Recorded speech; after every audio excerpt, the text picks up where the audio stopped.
Good morning, students. Today we will discuss our chapter first, Resource and Development Part 3. Resource and Development chapter का part 3 आज हम discuss करेंगे। सबसे पहले इसमें दिया है land resource. Land resource mean भूमि संसाधन। जो लैंड है हमारे लिए एक इम्पोर्टेंट नेचुरल रिसोर्स है। इम्पोर्टेंट नेचुरल रिसोर्स कैसे है?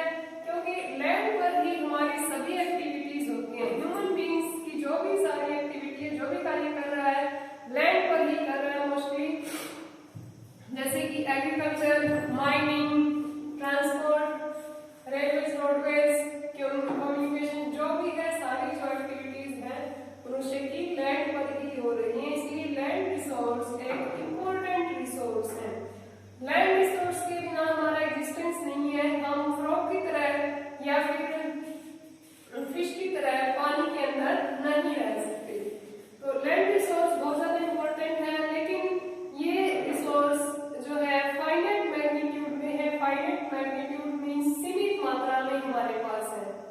सीमित मात्रा में है, इसलिए हमें इस रिसोर्स का बड़े केयरफुली इसका यूज किया जाना चाहिए। लैंड है जो हमारे पास, इंडिया में वैरायटी ऑफ फीचर्स है। लैंड की अलग अलग फीचर्स हैं। कौन कौन सी फीचर्स हैं? देखिए, मोस्टली जो सभी तरह की फीचर्स होती हैं वो फीचर्स इंडिया में पाई जाती हैं। प्लेन एरिया भी है यहाँ पर, प्लेन एरिया भी है, प्लेन्स। सेकंड माउंटेन्स भी है यहाँ पर, माउंटेन्स। प्लेट्यू एरियाज भी यहाँ पर पाया जाता है। Mountains, plains, plateaus, river valleys भी है। इंडिया में रिवर्स है, कैस्पस वाला एरिया भी है। इसके अलावा प्लेन्स में कोस्टल प्लेन भी है इंडिया में, आइलैंड ग्रुप भी है, और काफी ड्राई एरिया, थार डेजर्ट भी है। डेजर्ट एरिया भी इंडिया के अंदर पाया जाता है। तो जितनी भी तरह की फिजिकल फीचर्स है मोस्टली वो सारी इंडिया में पाई जाती है। मेन ये है mountains, plains and plateaus.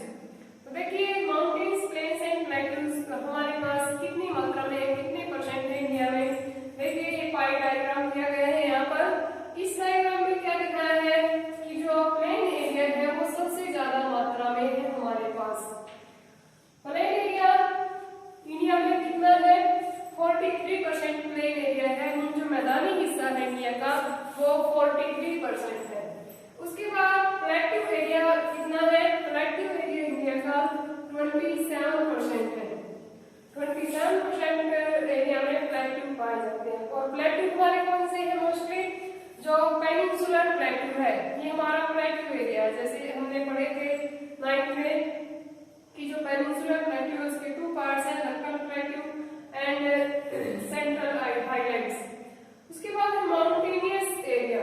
Mountainous area India में माउंटेन्स कहाँ है? हिमालय माउंटेन है। इसके अलावा प्लेट्यू एरिया में भी कुछ माउंटेन्स हैं। माउंटेनियस एरिया 30% है हमारे पास।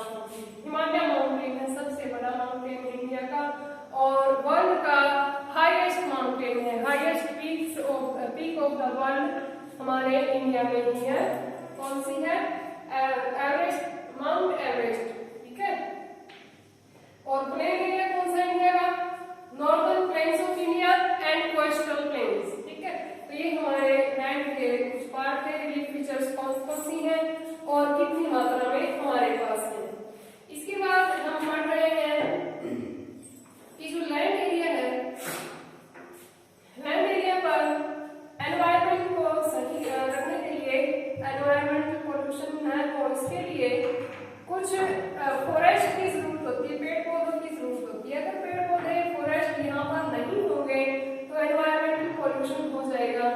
तो एनवायरमेंट में बैलेंस बनाए रखने के लिए, संतुलन बनाए रखने के लिए कुछ फॉरेस्ट का होना जरूरी है। जैसे कि आपको पता है कि आजकल काफी सालों से ही जो फॉरेस्ट एरिया है उसको कट करके और एग्रीकल्चरल एरिया में चेंज किया जाता है। लेकिन ये लगातार ऐसे कंटिन्यूअस ऐसे ही चलता रहा तो एनवायरमेंटल पोल्यूशन ज्यादा बढ़ जाएगा। तो इसके लिए कुछ फॉरेस्ट हमारी अर्थ पर होने चाहिए। और एनवायरमेंटल बैलेंस बनाए रखने के लिए कितने परसेंट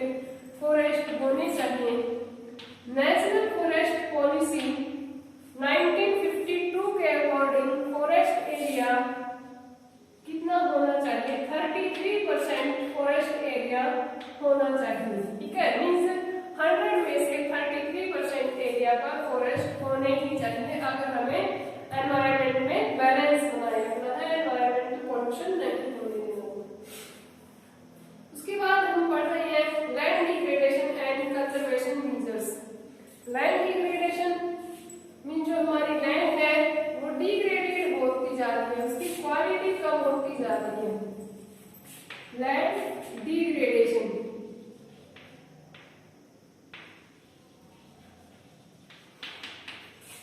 भूमि निकरण। लैंड डिग्रेडेड क्यों हो रही है? सबसे पहला फैक्टर कौन सी बात? डिफोरेस्टेशन। डिफोरेस्टेशन,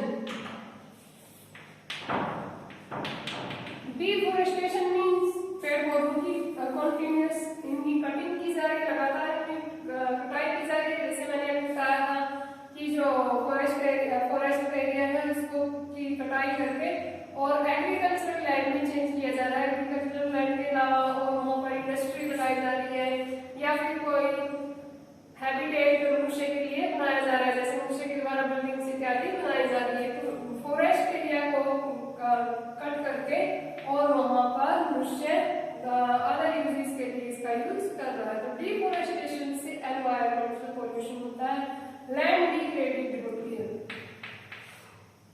दूसरा है ओवर ग्रेजिंग। ओवर ग्रेजिंग, जो हमारे एनिमल्स है, मनुष्य दूध के लिए कुछ एनिमल्स पालता है, कुछ पशुओं को पालता है और हमारे जो पशु हैं कई बार क्या होता है कि वो ऐसे ही खुले छोड़ दिए जाते हैं, काफी बड़े एरिया में ऐसे ही कंटिन्यूअस घूमते रहते हैं और ऐसे ही घूमते रहते हैं काफी बड़े एरिया में। तो उनके पैरों के घुटनों से मिट्टी का कटाव होता रहता है और वो मिट्टी का कटाव, मिट्टी जब बारीक हो जाती है तो बारीक होने के बाद जब तेज हवाएं आएंगी या फिर तेज बहता हुआ पानी आएगा तो मिट्टी उसके साथ बहकर चली जाती है और जो फर्टाइल लैंड है, ऊपर की जो फर्टाइल सॉइल है वो बहकर चली जाती है और ये जो इनफर्टाइल लैंड है, जो बैरन लैंड है वो वहां पर रह जाती है। तो इससे क्या है, लैंड डिग्रेडेड होती है। ओवर ग्रेजिंग मीन पशुओं की ज्यादा चराई करना।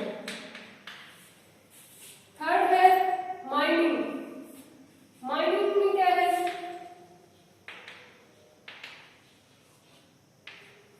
माइनिंग होता क्या है? माइनिंग को हिंदी में खनन कहा जाता है और खनन क्या होता है?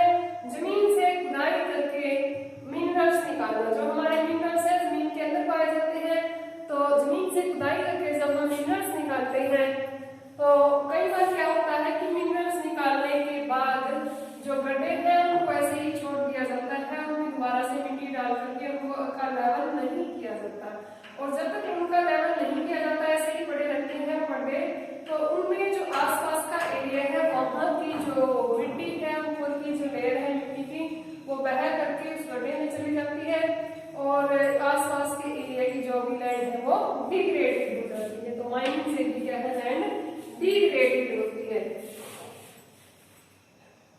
और इसके अलावा इसमें बताया है लैंड डिग्रेडेशन के अलावा जो लैंड डिग्रेड हो रही है उसको हम कंजर्व कैसे कर सकते हैं, उसका कंजर्वेशन कैसे कर सकते हैं। कंजर्वेशन ऑफ लैंड, इस डिग्रेडेशन पर कैसे कंट्रोल कर सकते हैं। Conservation of land resource, land resource को हम किस तरह से बचा करके रख सकते हैं। जैसे भी मैंने बताया था इसमें लैंड डिग्रेडेशन में माइनिंग बताया था, माइनिंग से लैंड डिग्रेड होती है, तो कंजर्वेशन कैसे करेंगे? खनन से। जैसे माइनिंग तो करनी ही पड़ती है क्योंकि हमें मिनरल्स चाहिए और मिनरल्स चाहिए इंडस्ट्रीज के लिए, तो मिनरल्स नहीं निकालेंगे हम गड्ढे भी कर देंगे, लेकिन जब मिनरल्स निकाल लेंगे तो निकालने के तुरंत बाद ही जो गड्ढे हैं उनको भर देना चाहिए ताकि जो आसपास की लैंड है, आसपास की जो सोइल है वो गड्ढों के अंदर बह करके ना जाए। जो मिनरल्स है मिनरल्स निकालने के बाद उस एरिया को इक्वल कर दें, उसका लेवल कर दें ताकि आसपास की जो भी सोइल है वहां पर बहकर ना जाए।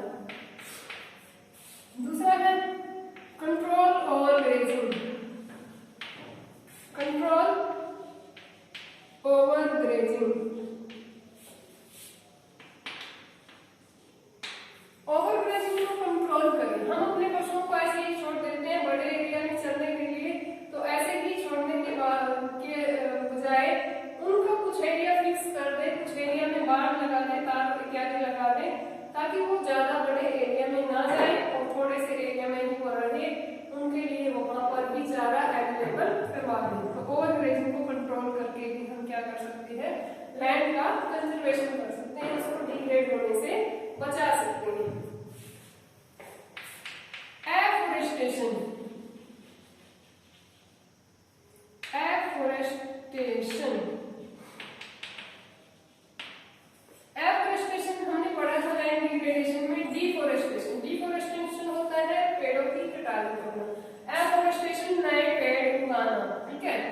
जैसे पेड़ों की कटाई की जा रही है तो क्या होता है, लैंड हमारी डिग्रेड होती जा रही है, तो लैंड डिग्रेड को कंट्रोल करने के लिए, इसके कंजर्वेशन के लिए ज्यादा से ज्यादा पेड़ पौधे लगाएं ताकि लैंड डिग्रेड होने से बच सके।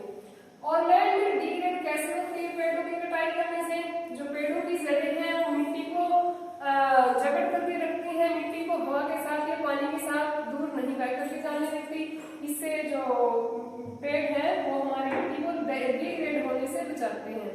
और दूसरा, जैसे कि हम शेल्टर बेल्ट लगाते हैं, शेल्टर बेल्ट मीन्स जो हमारी फसलें हैं उनके चारों ओर पेड़ों की बड़े बड़े पेड़ों की लाइनें लगा देती है, जैसे सफेदा है या फिर कोई और बड़े पौधे हैं उनकी लाइनें लगा देते हैं, ताकि जो तेज आंधियां, तेज तूफान जो आते हैं उनसे मिट्टी का कटाव कम हो सके। मिट्टी का कटाव कम कैसे होगा कि जैसे हवा आएगी, अगर पेड़ पौधे नहीं होंगे तो हवा का बहाव तेज भी रहेगा, अगर पेड़ पौधों की लाइनें होंगी, बड़े पेड़ पौधों की, तो हवा का बहाव कम हो जाएगा, और हवा का बहाव कम होने से क्या होगा, हमारी लैंड डिग्रेड होने से बच जाएगी, मिट्टी बहकर नहीं जाएगी, ठीक है। और इसके बाद इसमें बताया है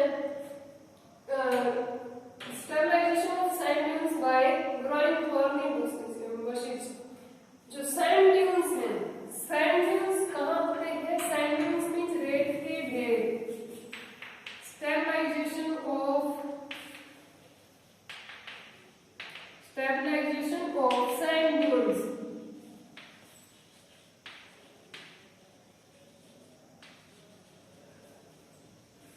सैंड ड्यून्स मीन रेत के ढेर।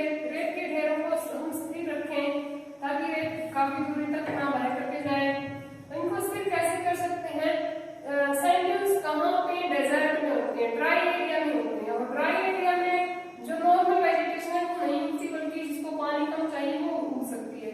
तो वहां पर हम थॉर्नी बुशेस लगा सकते हैं, जो कांटेदार झाड़ियां हैं वो उगा सकते हैं, और कांटेदार झाड़ियां में जो छोटे पेड़ पौधे हैं वो होंगे तो रेत को दूर तक बहकर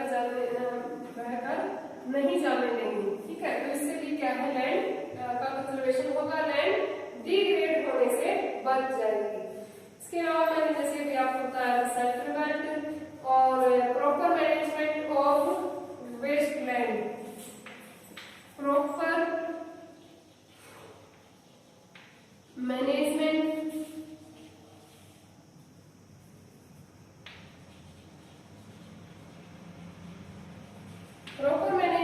of waste land. Waste land का अच्छे से यूज हम करें।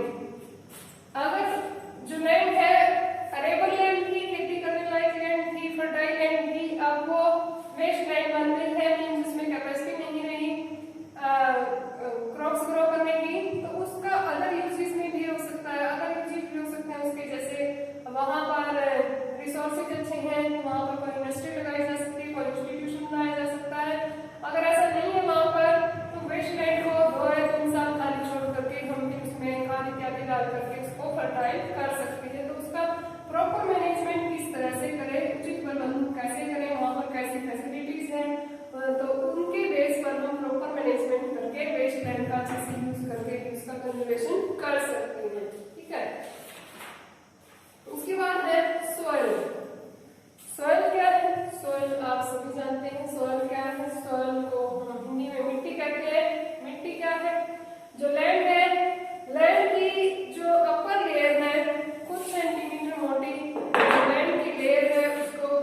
एलुवियल सॉइल को हिंदी में कहा जाता है जलोढ़ मृदा। जलोढ़ मृदा में जो पानी के द्वारा बहा कर लाई हुई मिट्टी के जमाव से बनी है वो एलुवियल सॉइल है। जो रिवर वैलीज है, रिवर वैली जैसे गंगा के आसपास वाला एरिया है वो सारा एलुवियल सॉइल का। जैसे हमारा जो नॉर्दर्न प्लेन है रिवर वैली से बना है, तो नॉर्दर्न प्लेन ऑफ इंडिया में हमारी एलुवियल सॉइल है। पूरे नॉर्दर्न प्लेन में एलुवियल सॉइल है। और जो एलुवियल सॉइल है ये फर्टाइल होती है, उपजाऊ होती है। और एलुवियल सॉइल जो हमारे साउथ इंडिया में ईस्टर्न कोस्टल प्लेन है, इनके जो डेल्टाज हैं, ईस्टर्न कोस्टल प्लेन्स में जो डेल्टा एरिया है, और डेल्टा एरिया कौन से रिवर्स का? Mahanadi, Godavari, Krishna and Kaveri. In reverse के डेल्टा एरिया में भी एलुवियल सॉइल पाई जाती है। और एलुवियल सॉइल के मेनली टू पार्ट्स होते हैं। और टू पार्ट्स कौन से होते हैं इसके? भांगर एंड खादर।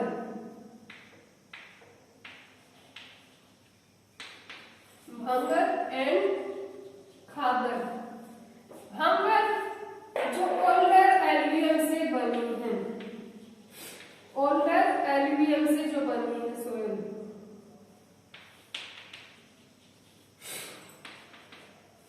खादर जो न्यूअर एलुवियल से बनी है, जो नए जलोढ़ से बनी है। भांगर वो एरिया है जहां पर 3-4 सालों में एक बार बाढ़ आती है। 3-4 सालों के बाद जो एलुवियल है, जो मिट्टी है, जमा होती है। जैसे बाढ़ आती है तो जिस एरिया में बाढ़ आती है उस एरिया में मिट्टी की पतली परत जम जाती है, वो क्या है? एलुवियल है। तो ओल्डर एलुवियल मीन जहां पर कई सालों में बाढ़ आती है वहां पर भांगर है। जहां पर हर साल बाढ़ आ जाती है, फ्लड आ जाती है, वहां पर न्यूअर एलुवियल है, मीन नई जलोढ़ मिट्टी बनी होती है। ये फर्टाइल दोनों ही होती है, लेकिन इसकी बजाय ये खादर ज्यादा फर्टाइल होती है। भांगर कम फर्टाइल होती है जबकि खादर ज्यादा फर्टाइल होती है। ठीक है, ये थी हमारी एलुवियल सॉइल। एलुवियल सॉइल कहाँ कहाँ पाई जाती है? Northern plains of India. ये देखिए हमारी बुक में मैप दिया है, ये पेज नंबर 9 पे। ये यहाँ पर नॉर्दर्न प्लेन्स ऑफ इंडिया है जो, ठीक है। और ये थोड़ा सा गुजरात और राजस्थान का हिस्सा भी, और हमारे ये ईस्टर्न कोस्टल प्लेन में जो डेल्टा एरिया है यहाँ पर ये एलुवियल सॉइल पाई जाती है। उसके बाद एलुवियल सॉइल के बाद सेकंड सॉइल है हमारी ब्लैक सॉइल। सेकंड नंबर पर सॉइल हमारी आती है ब्लैक सॉइल। ब्लैक सॉइल, काली मृदा। ब्लैक सॉइल कॉटन क्रॉप के लिए बेस्ट होती है, और कॉटन क्रॉप के लिए बेस्ट होती है, इसलिए इसको कॉटन सॉइल भी कहा जाता है। और इसको, ये मिट्टी काफी चिकनी होती है, इसके कण छोटे छोटे होते हैं, इसलिए इसको रेगुर सॉइल के नाम से भी जाना जाता है। रेगुर सॉइल, इसके 2 नेम है, रेगुर सॉइल या फिर कॉटन सॉइल। कौन सी सॉइल को रेगुर सॉइल के नाम से जाना जाता है? ब्लैक सॉइल को। कौन सी सॉइल को कॉटन सॉइल के नाम से जाना जाता है? ब्लैक सॉइल को कॉटन सॉइल के नाम से जाना जाता है। और ये मोस्टली प्लेट्यू एरिया में है। प्लेट्यू एरिया में कहाँ पर? ये देखिए यहाँ पर मैप में दिखाया गया है। ये जो ब्लैकिश कलर में दिखाया गया है एरिया, गुजरात का हिस्सा भी इसमें आ जाता है थोड़ा सा। और ये मध्य प्रदेश, महाराष्ट्र, कर्नाटका, इन एरियाज में, और थोड़ा सा यहाँ पर बिहार का एरिया आ जाता, झारखंड का एरिया आ जाता है। तो ये थोड़ी थोड़ी यहाँ पर भी साउथ इंडिया में भी मिलती है। तो ये क्या है? हमारी ब्लैक सॉइल है, काली मिट्टी है। उसके बाद जो सॉइल आती है वो ब्लैक सॉइल में कैल्शियम कार्बोनेट, मैग्नीशियम, पोटास और लाइम